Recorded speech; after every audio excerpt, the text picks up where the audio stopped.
Chapter 5 Confrontation. The teenagers sat in silence, cautious of the creature that sought them out. Yukari glanced around the crate's corner, exhaling nervously upon seeing the apparition facing away from their location. A cursed presence lingered in the air. It doesn't know where we are, whispered the purple-haired boy. His voice was shakier than usual. I'll contact Miss Yamakata. The teenager took out his phone and entered a passcode. Just after pressing call, he let out a quiet gasp. There's no signal.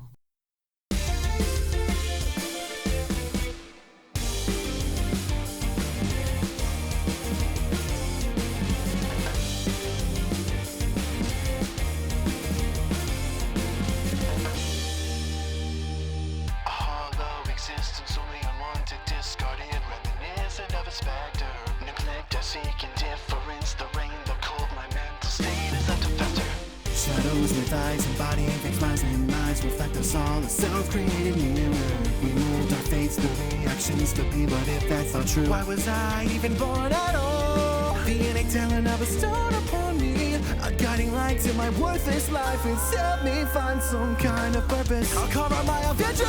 Can we end the darkness? Can we close the darkness? The threats of humanity's hostility intertwined. Day-to-day struggle, it's meaning vague. Feels like I've been led astray and introspective decay. Make use of your sadness, make use of your sadness. I long for the moment I smile sincerely along with the people helping me in what I couldn't. But if I'm on this path for myself, does that make me a narcissist? An exorcism of the past, relishing catharsis at last. Despite my suffering, I'll still be happy.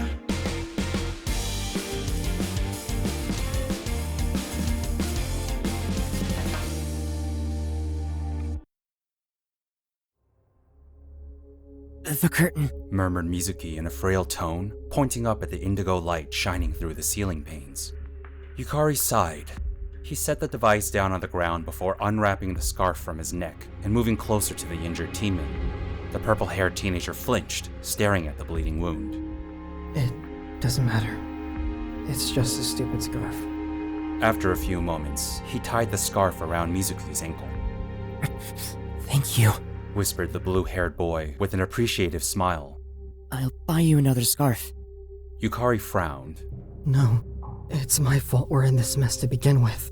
A distorted voice startled the two sorcerers. Where are they? A loud stomp followed the inhuman speech.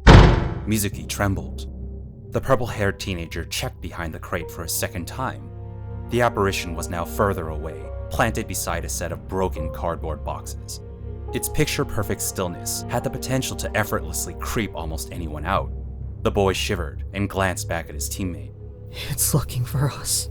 The blue-haired boy sighed in response and closed his eyes. I wish Hinotori were here. Yeah, responded Yukari. Just what grade is that thing? I'm not sure. I've never fought anything stronger than a second-grade curse before. Mizuki glanced at the blood-soaked scarf wrapped around his ankle. But since it can use curse techniques, it's probably a semi-first grade at least. There's also the fact that it knew how to conceal its cursed energy. Another loud stomp sounded throughout the building, startling the two sorcerers. The purple-haired teenager mustered up enough courage to check behind the crate again, yet quickly regretted his decision. The cursed spirit still stood far away, except it now faced towards their hiding spot. Yukari felt his heart skip a beat.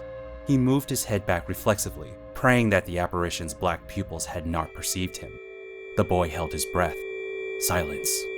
Where are they? The purple-haired teenager exhaled slowly. At this rate, we're both going to die. I've got to think of something. He scoured the factory with his gaze, noticing a rusty red door roughly 30 meters away from where they were sitting. Above it was a bright sign depicting a green humanoid figure running through a white door. Yukari's eyes widened. A fire exit. This is perfect. Mizuki, do you still have your cards? Asked the fourth-grade sorcerer. No, replied the wounded ally. I dropped them when you got attacked by the curse. He sighed again and crossed his arms before making eye contact with Yukari. Did you have an idea? The purple-haired teenager nodded. Yeah, but there's no hope of getting them without that thing noticing. A chilling sound caught the boy off guard, one that was fearfully familiar. He shifted his vision to a mannequin lying near the fire door, watching as a collection of aggravated eyes sprouted from its battered body. Yukari froze. No way. There was another cursed corpse? Mizuki followed his teammate's gaze and looked back at him with a dreadful expression. What should we do? He whispered in a panicked voice. The mannequin stared back at the two sorcerers as it struggled to its feet. Impulsively, the curse staggered in their direction with speed. The purple-haired teenager clenched his teeth and clasped his hands, preparing for the oncoming threat. A white orb shot towards the unsuspecting cursed spirit. An ear-piercing roar echoed across the facility. A mannequin head ricocheted off the wall and landed beside Yukari. A thick, powdery smog shrouded the zone of impact, steadily dissolving to reveal a headless, dismembered mannequin motionlessly hugging the floor. The blue-haired boy shivered. He glanced at his ally for reassurance. As if hypnotized, Yukari silently gazed at the ground. His eyes lit up. It'll be fine, Mizuki. Yukari faced his frightened friend and offered a comforting smile. I have an idea. The sight of a severed mannequin head slamming into a machine and creating a loud metallic clang sound caught the apparition's attention. It scanned the surrounding area, noticing as a teenage boy with purple hair stepped out from behind a wooden crate. The curse's black humanoid eyes widened. Found you! The cursed spirit standing before the boy resembled a scarecrow.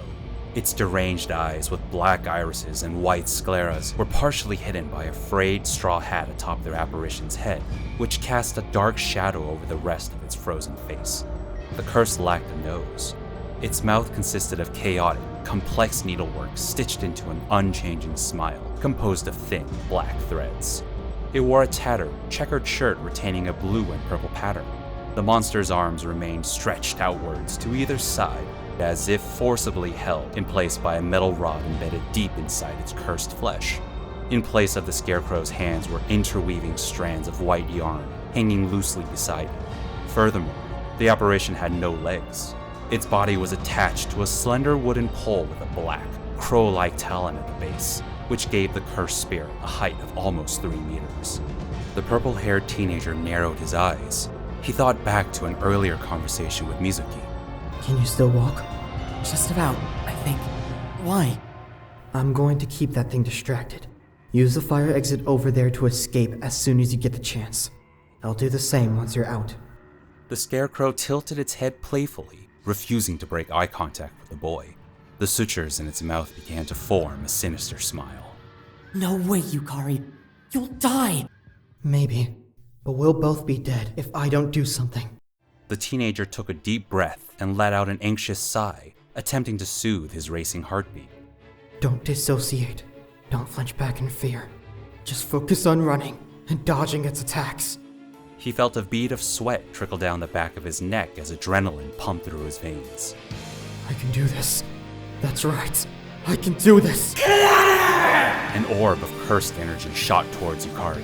He sprang sideways, narrowly avoiding the destructive detonation of dust, and sprinted away from Mizuki's location. The scarecrow snarled. The teenager vaulted over a wooden crate, ignoring the explosive echoes flinging serrated splinters into the air directly behind him. Mizuki saved my life. He got hurt because I wasn't paying attention. The boy noticed a set of conveyors a few meters ahead of him and changed direction, running past the cursed spirit.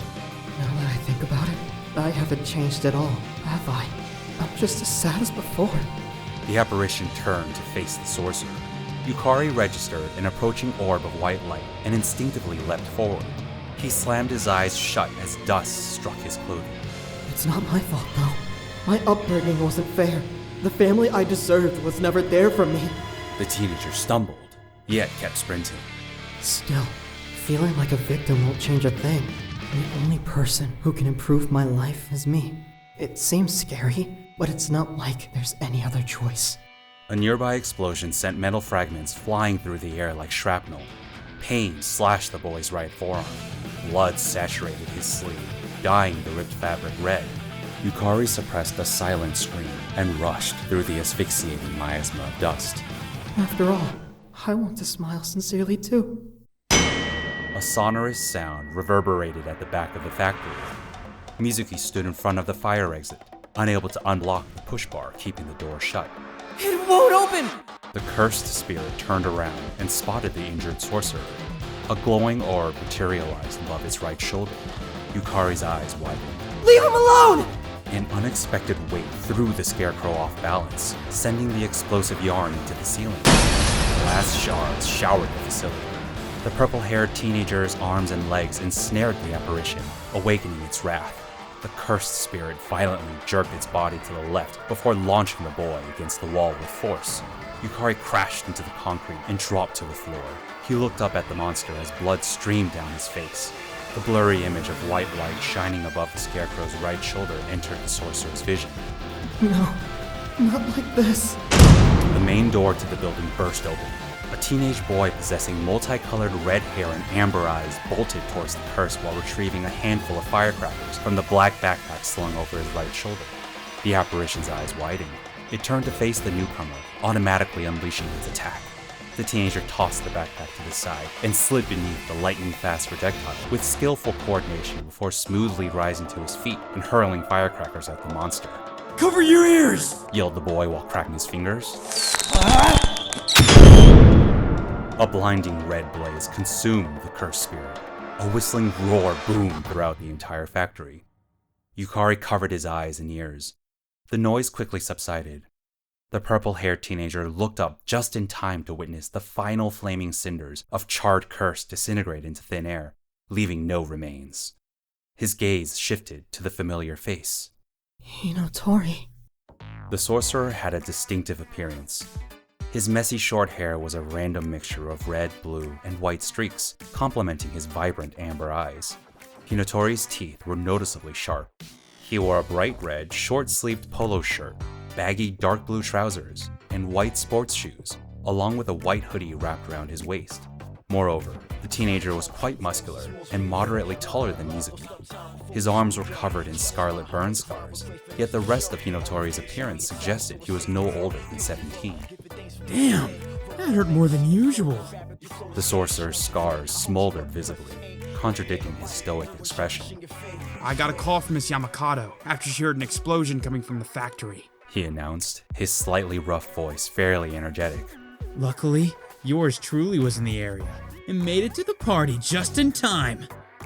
Mizuki held onto the fire exit's push bar to keep his balance.